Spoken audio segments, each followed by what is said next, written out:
তাহলে সন্তানকে গোপন গুনাহ থেকে বাঁচায় রাখা লাগবে। যে বাবা গোপনে প্রকাশে যা করো আল্লাহ দেখতেছে, ফেরেশতা লিখতেছে, কিয়ামতের ময়দানে হিসাব দেওয়া লাগবে। বিদায় সাবধান, গুনাহ করা যাবে। শিরিক থেকে বাঁচায় রাখা লাগবে। সন্তানকে ছোটবেলায় ওয়াজ করে বোঝানো লাগবে, বাবা এটা শিরিক, এটা শিরিক, এটা শিরিক, এটা শিরিক। শিরিক থেকে বাঁচায় রাখা লাগবে। কথা বল ঠিক কিনা? 2 নাম্বার, সন্তান যেন গোপনেও গুনাহ না করতে পারে।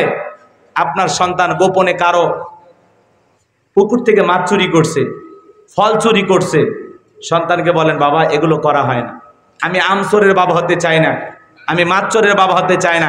এমনও বাবা আছে, ছেলে যদি এগুলো করে বাবা খুশি হয়। হ্যাঁ, আমি জীবনে কোনোদিন একটা পাতা ছিঁড়তে পারলাম না, আর 1 বস্তা আম চুরি করে আনলি। আছে না? ছেলেটা পড়তে গিয়ে কারো একটা কলম নিয়ে আসছে, কলম না বলে কলম নিয়ে আসছে। ছেলেকে বোঝান, বাবা তোমার কয়টা কলম লাগে আমি কিনে দেব, কিন্তু তুমি স্কুলে পড়তে গিয়ে, মাদ্রাসায় পড়তে গিয়ে কোনো বন্ধুর কলম না বলে নিয়ে এসো না। কথা বলেন? যুবকের দল মনোযোগ দিয়ে কথাগুলো শুনে যাও। লুকমানে হাকিম তার কলিজার টুকরা সন্তানদেরকে এইবার বলতেছেন, ইয়া বুনাইয়া আকিমিস সালাহ, ইয়া বুনাইয়া আকিমিস সালাহ, হে আমার বৎস, হে আমার কলিজার টুকরা সন্তান, সালাত কায়েম করো, সালাত কায়েম করো। সন্তানদেরকে নামাজের দাওয়াত দেওয়ার দরকার আছে না নাই?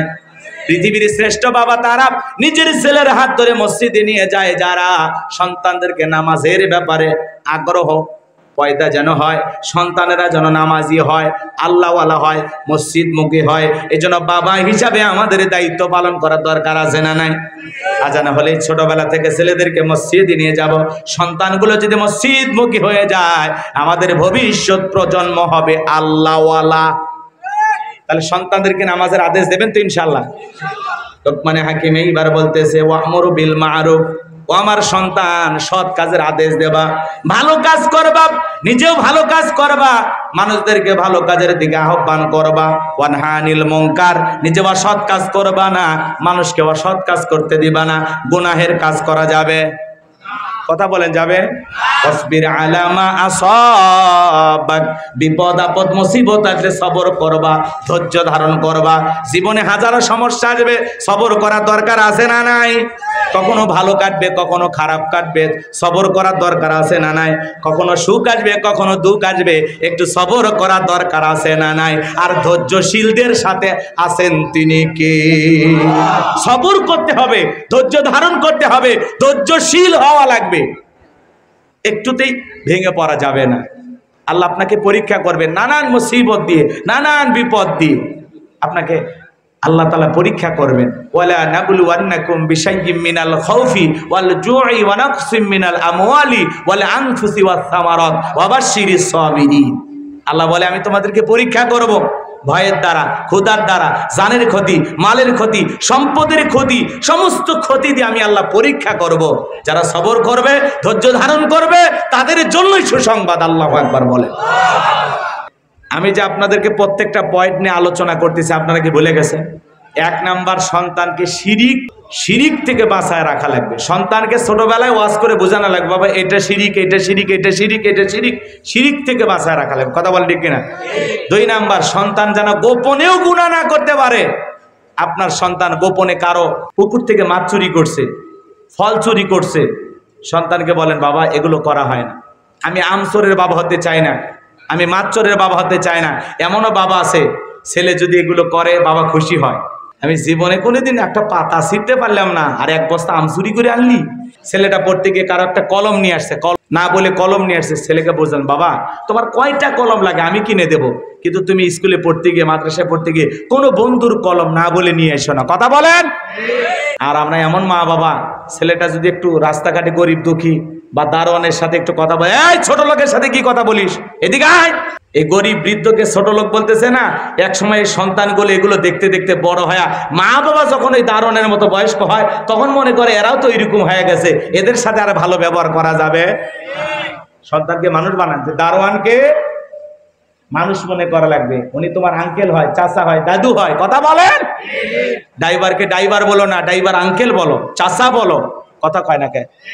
সন্তানকে মানুষ বানান, মানুষ বানান। আর আমরা এমন মা বাবা, সন্তান যদি একটু মারামারি করে, সে বাড়ির কান্নাকাটি করে, এ কাঁদিস না, 2-4টা মারিয়া।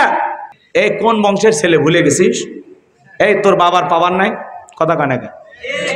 ছেলে ইউনিভার্সিটিতে পড়াশোনা করে, বাপে তাল মারে বাড়ি থেকে, এই কি 2-4টা প্রেম হয়েছে? যেখানে ইচ্ছা প্রেম করবি, মেয়ে রাজি না হলে মেয়ের মাকে রাজি করানোর দায়িত্ব আমার। কথা কানে এলা বাপ না ডাকা? হ্যাঁ, এরকম বাবা আছে না? আমরা বাপ ছেলে বন্ধুর মতো। আমার ছেলে প্রেম করে, বান্ধবীকে গিফট কিনে দেয়, আর আমি মফিস সেই টাকা দিই। এরকম বাবা আছে? হ্যাঁ, পরিবারগুলো ধ্বংস হয়ে যাচ্ছে অতি আবেগের কারণে। কথা কয় না কে?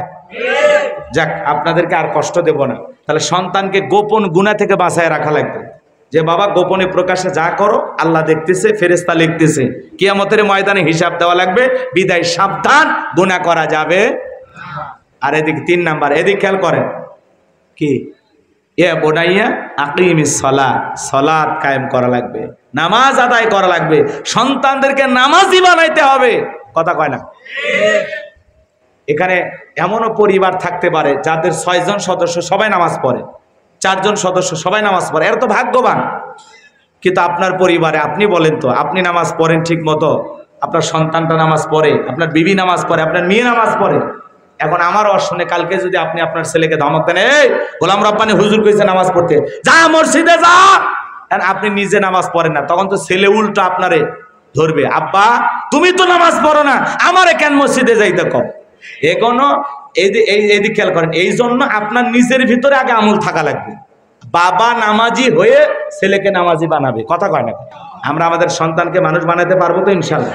অনেক রাত হয়েছে বাজান, আরো কয়েকটা পয়েন্ট ছিল আলোচনা, আর সামনের দিকে আমি টানতে পারলাম না। আমি যতটুকু কথা বলেছি, ও দেশে টিকটক আসিয়া সব গেল ভাসিয়া, সিদ্দিক সোরা নায়ক হইছে আইডি খুলিয়া, হিরো আলম নায়ক হইছে আইডি খুলিয়া, এই মোবাইলে হাই কি জাদু আছে ভাই, পোলা পান বই যাচ্ছে, পড়ালেখা তুইলা রাখছে সপ্তম আকাশে। কথা কয় না? পড়াশোনা ভালো লাগে না, এটা নিয়ে আমরা বয়ান করেছি। এ বিষয়ে আর যেহেতু চলেই গেছে পূজার মৌসুম, আর এটা বলে লাভ আছে? সামনে যখন বলবো ইনশাল্লাহ, সময় আসলে বলবো। আমরা এগুলো বিষয়ে সতর্ক থাকবো ইনশাল্লাহ। আমরা মুসলমান, রোজা আমাদের উপরে আল্লাহ তাআলা ফরজ করে দিয়েছেন। উনি বুঝাইতে চেয়েছিলেন যে এমনও সময় আছে যে রমজান মাসে আমরা রোজা রাখি, আর রমজান মাসে তাদের দুর্গা পূজা পড়ে যায়, এটা সময়ের কারণে। এখন উনি বুঝাইতে চেয়েছেন একটা, আমরা বুঝেছি একটা, অথবা উনি যেটা বুঝাইতে চেয়েছেন হয়তোবা তার বক্তব্য একটু এদিক সেদিক হয়ে যেতে পারে, এজন্য সতর্ক হয়ে কথা বলা লাগবে। আমরা মুসলমান, আমরা অমুসলিম ভাইদেরকে শ্রদ্ধা করব, সম্মান করব, কিন্তু রোজার পূজাকে মিলানোর চেষ্টা করব না। এই বিষয়গুলো নিয়েও আমাদের সতর্ক থেকে কথা বলা উচিত, কারণ প্রত্যেকটা কথা মিডিয়া রেকর্ড হচ্ছে, এজন্য আমাদের ভেবে চিনতে পা ফেলতে হবে। কথা বলা ঠিক কি না? কথা কয় না গো? ছোট্ট বাচ্চা ডেকে বলে, আব্বা আমরা এত ভালো খাবার খাইলাম, দাদুর জন্য এটা খাবার, কারণটা কি? বলে শোনো, তোমার দাদুর বয়স হয়ে গেছে, এই খাবারে চলবে, তুমি চলে যাও। ছোট্ট ছেলে ডেকে বলে, বাবা আমি এই প্লেটটা যত্ন করে রাখবো, যখন দাদুর মতো তোমার বয়স হবে এই প্লেটে করে আমিও তোমাকে খাবার খাওয়াবো। শিক্ষিত মানুষ, বিবেকের দরজায় ধাক্কা লাগছে, ভাঙ্গা প্লেটের খাবার ফেলে দিলেন। ছেলেটাকে বুকে জড়া নিয়ে বলে, বাবা কলেজ বিশ্ববিদ্যালয়ে যা শিখতে পারি নাই, আজকে তোর কাছ থেকে আমি সেই শিক্ষা নিলাম।